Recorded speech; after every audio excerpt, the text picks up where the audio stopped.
গত 9ই আগস্ট তিলোত্তমা নৃশংস হত্যাকাণ্ডে যে আওয়াজ আজও চলছে, যে প্রতিবাদের আগুন আজও জ্বলছে, জাস্টিসের জন্য, বিচারের জন্য তোলপাড় হয়ে যাচ্ছে সারা রাজ্য, সারা দেশ। সেই মতো অবস্থায় কিছু বিকৃত মানুষের মানসিকতার পরিচয় পেলাম। আজকে যে ভিডিওটা আপনাদের দেখাতে চলেছি, সেই ভিডিওটা দেখলে বুঝবেন আজও এমন মানুষ আছে যারা শুধুমাত্র এই পরিস্থিতিতে নিজের স্বার্থটুকু নিয়ে ভাবছে, এবং তারাও যে এই ধরনেরই মানুষ তার প্রমাণটাও কিন্তু পাওয়া যাচ্ছে। একবার ভিডিওটা দেখে নিন। ঘটনাকে ওই নারী নির্যাতনকে সমর্থন করছে, বলছেন যে এগুলো বাড়াবাড়ি হচ্ছে। উনি এই ঘটনাকে সমর্থন করছেন। যে মহিলারা আমাদের, যে ডাক্তাররা করোনা পরিস্থিতিতে প্রাণ বাজি রেখে আমাদের বাঁচিয়েছেন, সেই ডাক্তার আরজি করে ধর্ষিতা ধর্মতলা থেকে যে মহিলারা পাশে রয়েছেন তাদেরকে উত্তপ্ত করতে করতে এসছেন।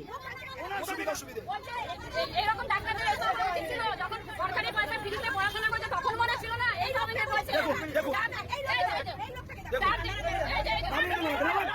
পুলিশ আসছে, নাবান ওনাকে, নাবান, একদম বাজে লোক। দেখুন পুলিশ এসে নাবিয়ে চিনে রাখুন, যে পাড়ারিনি সেই পাড়া লোকেরা চিনবেন। এই ভিডিওটাকে ভাইরাল করবেন। এটা 71।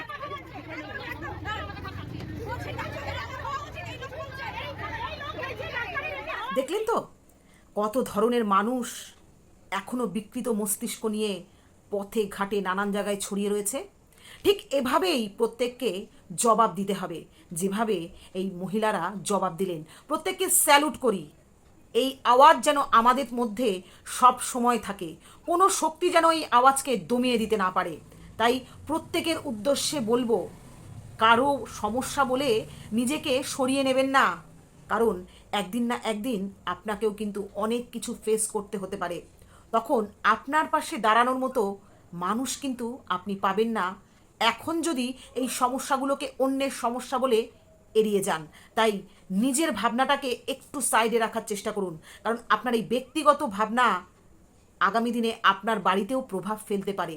এটা মাথায় রাখুন, তাহলেই দেখবেন একে অপরের সাথে কিভাবে সঙ্গবদ্ধ হয়ে আমরা লড়াইটা করতে পারি। আমরা কোনো পার্টি চাই না, কোনো দল চাই না, কোনো আলাদা আলাদা রঙিন পতাকা চাই না। আমরা চাই একটাই পতাকা, ভারতের জাতীয় পতাকা। তার যে শক্তি, সেই শক্তিটা আমরা চাই। তার মধ্যে যে একতা বল রয়েছে, সেই একতার বল দিয়ে আমরা মোকাবেলা করতে চাই আগামী দিনে এরকম নিকৃষ্ট মানুষদের। জয় হিন্দ, বন্দে মাতারাম।